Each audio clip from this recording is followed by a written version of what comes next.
આ વખતે આપણો કબીર છે ને પરીક્ષામાં પહેલા નંબરે પાસ થવાનો છે. દીકરો કોનો? મારો. એટલે પહેલો નંબર તો લાવે જ ને. રોજ મોટો ભરીને બદામ મેં ખવડાવી છે, પહેલો નંબર તો લાવે જ ને. હારા મારી સ્કૂલમાં એડમિશન કરાવ્યું, હારા મારા ક્લાસીસમાં એડમિશન કરાવ્યું. રોજ સવારે 5 વાગે ઉઠીને નાસ્તો મેં કર્યો છે. આ બોર્ડની પરીક્ષામાં ક્યાં ઠેઠ નંબર લાગ્યો તો? રોજ લેવા મૂકો હું જતો તો. રોજ એને યુનિફોર્મ ની ઇસ્ત્રી હું મારતી. આ તો ને અત્યાર સુધી બધા ચોપડાના બુઠ્ઠા મેં ચડાવ્યા છે. એના બધા પ્રોજેક્ટ હું કરતી. આ તો સ્કૂલના બૂટ મોજા ફાટી જતા તો હું લઈ આવતો. એ વર્ષથી તો કીટી પાર્ટી નથી કરી મેં. આ તો હું કે દોસ્તારોને પાર્ટી કરી કે હું તો નથી ફળી ગયો. કેટલા ટાઈમ થી તો ફિલ્મ ય નથી જોયું. આ તો મેં સલુ પિક્ચર કઈ જોયું તું? હમ આપ કહે કોણ, પછી નું કાંઈ નથી જોયું.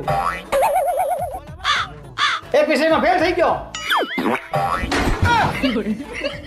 એ દાખે દલપતરામ, અન્યના તો એક વાંકા, આપણા તો 18 છે.